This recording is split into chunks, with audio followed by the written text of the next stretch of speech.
Hey everybody, this is little me. I'm back with another video. So happy day. So I kind of want to talk about what it's like to be a publishing author and a lot of the stuff that I learned along the way. Now I'm going to repeat a lot of the stuff I have said in previous videos. So because a lot of those videos are like way back, then a lot of people who are subscribed to me or just became subscribed to me don't know that I said these things, so I'm going to do this. So the decision to become an author was not something that I decided overnight I was going to do. I didn't look at all the books that I have and go, oh wow, this must be really easy. This was something that I had been wanting for the last 20 years, to be a publishing author, to be in the business of writing books, selling books, seeing my books in different places. So one of the things that I wanted out of the experience was to introduce people to my writing style, to introduce people to how I wrote stories and things like that. And how I started off doing that was writing fan fiction, which people are going to laugh and say fan fiction is not actual writing. It actually is actual writing, because you are actually putting the time and effort it takes to actually write a chapter, and you're getting feedback from people that that might one day buy a book from you. So I kept on getting comments, not all the time, but 98% of the time, I would get comments from people saying, wow, this is a really great story. Wow, this is amazing. I really like this. Please write the next one. Oh, or like say, oh, when is the next one coming out? Things like that. My mother once told me years and years ago that because I have such a great imagination that I should write a book, because I was able to talk about things in a lot of detail, which is insane. So in October, the middle part of October of last year, I decided to sit down and write a cozy mystery. I loved the genre. I found the genre to be really fascinating. I had a passion for writing these little mysteries.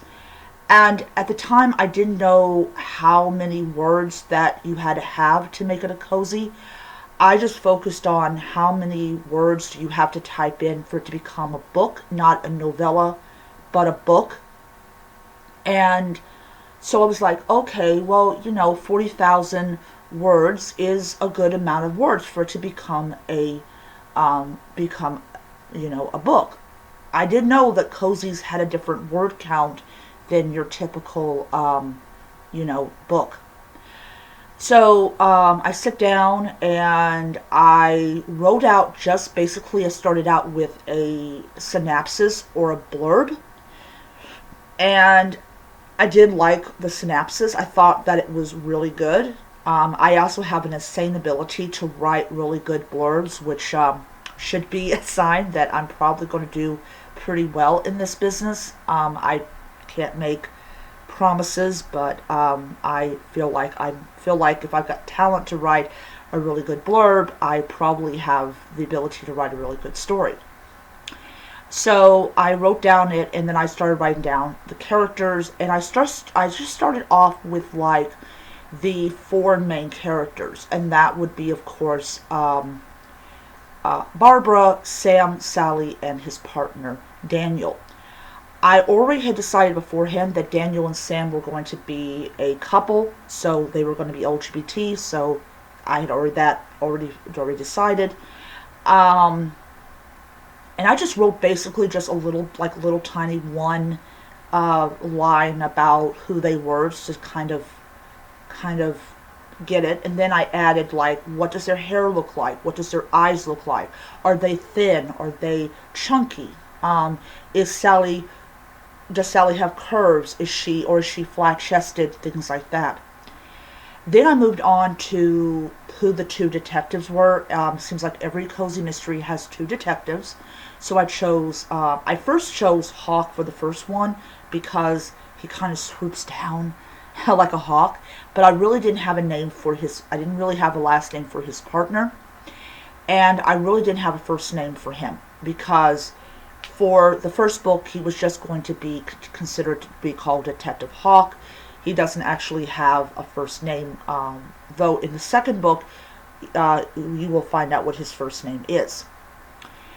Then I decided on, okay, who's going to be the possible suspects? And I had decided that I had already made my decision of who the possible suspects were, but I also decided that because Barbara was just starting out in solving mysteries, that she was not really going to be that good at asking questions. That was my decision.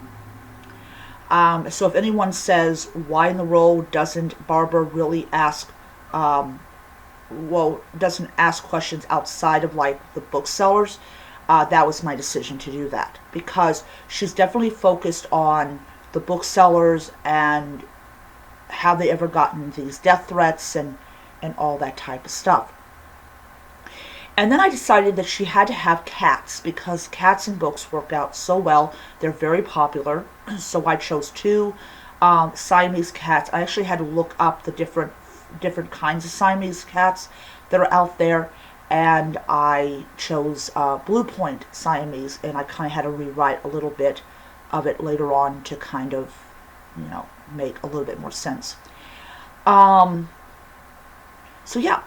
So one of the mistakes I made in writing this cozy mystery was that I did not know that cozy mysteries did not have on-page death. I should have guessed it was from the number of cozies that I have, which is like over 30, that none of them have on-page death, but I ignored that and I wrote on-page death twice, which as everyone knows, I later on removed. So I was typing away, and the book was coming along really well, and I was having no issues with writer's block, which is a blessing.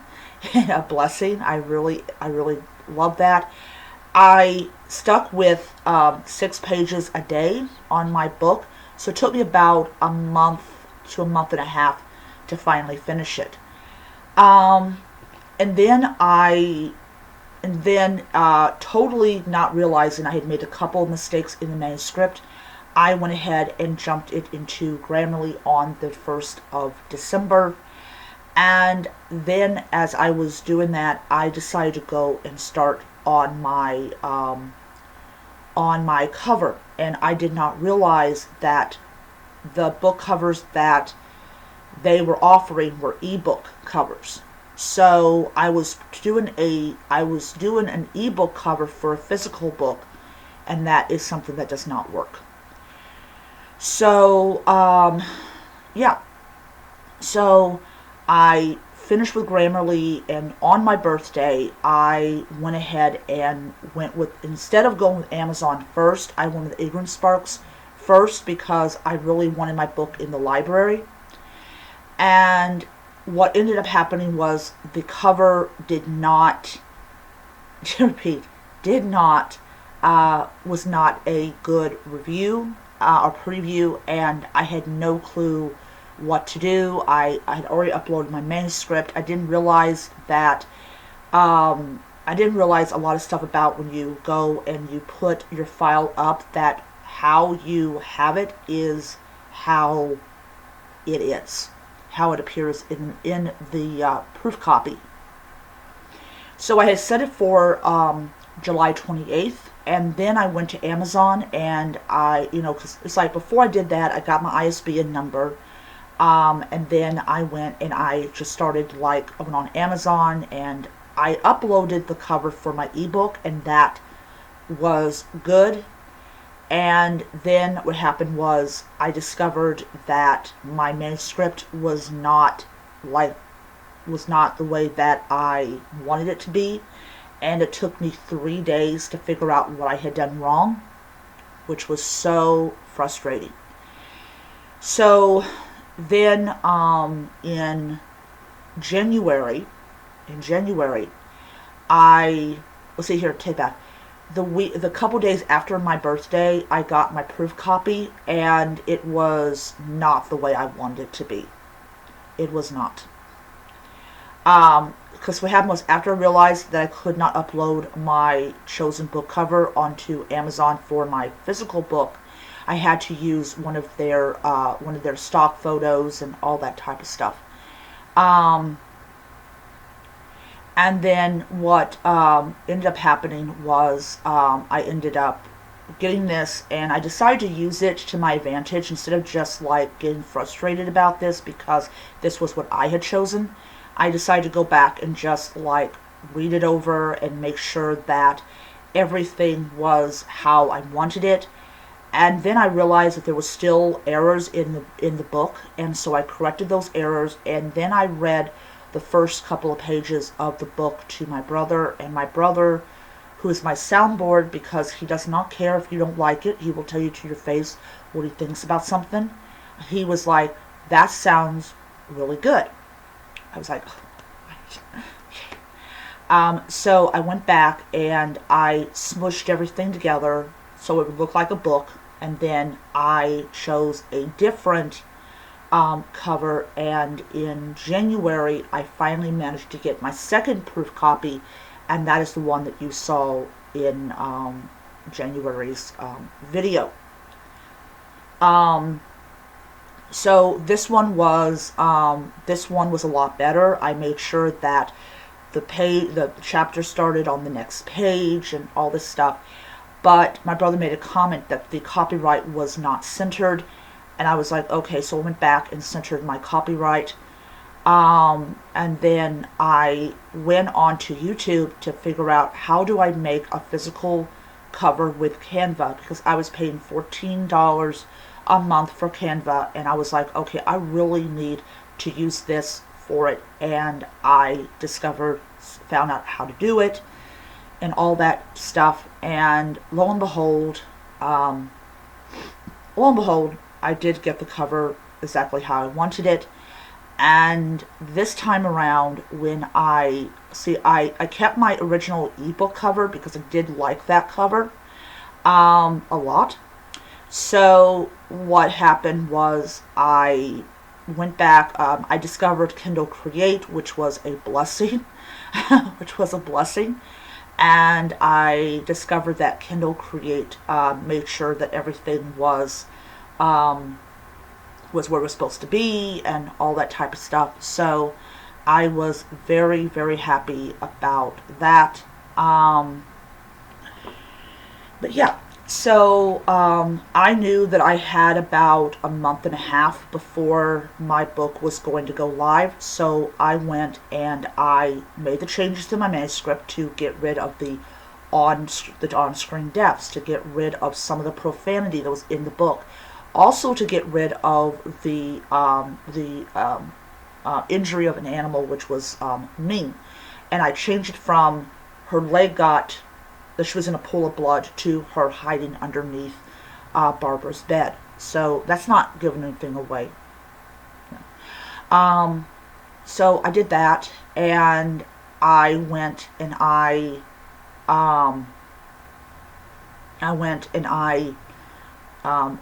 uploaded my ebook.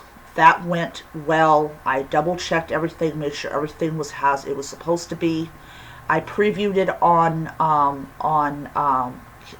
Kindle Create, which is the same preview as it is on Amazon, and I exported it and all that jazz, and I was able to upload it onto Amazon.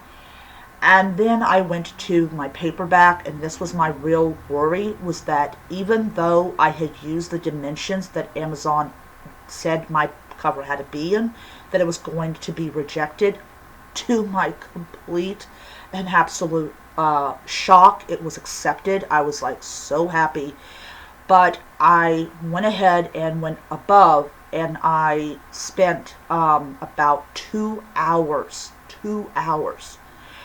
getting my thing back to like how it was supposed to be and all this stuff, and after 2 hours, I was so happy it was over with. So after I did that, and I did all the confirmation, I went ahead and requested another proof copy. Now, my brother, who is my soundboard, he is very honest about certain things, and one of the things that he was very much against was the mat. He was like this. He's like, if you're reading it,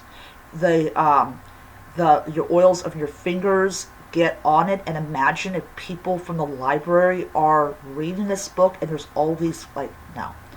So I was like, I was so worried. I was like, okay, I'm not going to be able to change this, and I discovered I was able to, so I was very happy about that. So it went to glossy and everything. So then I went on Ingram Sparks and I uploaded my manuscript, and I uploaded my cover. And I don't remember if Ingram allowed me to preview it before I did it, but yeah.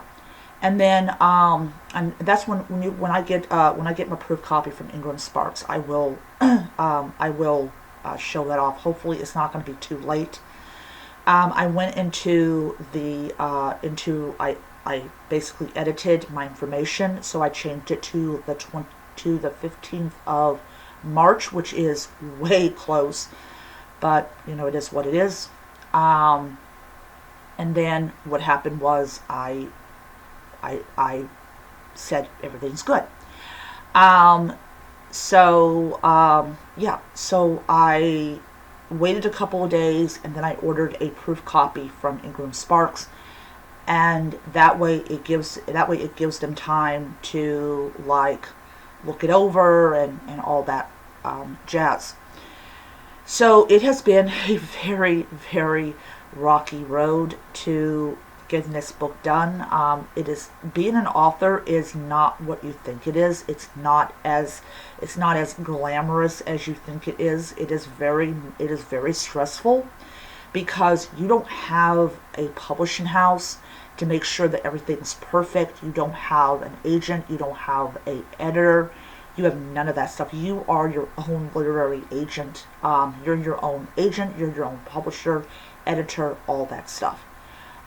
So now that is over, I'm actually going to turn my attention to the Dragon Queen, and I am going to put it on Kindle Create, and I am going to correct it, get it ready, and then I'm going to put it back on my thing, and then that will be it as far as books are concerned. I will be able to focus on finishing up Death at the PTA and all that jazz. So I am going to end it here. Hope you guys enjoyed the video, and I will see you guys around. Bye.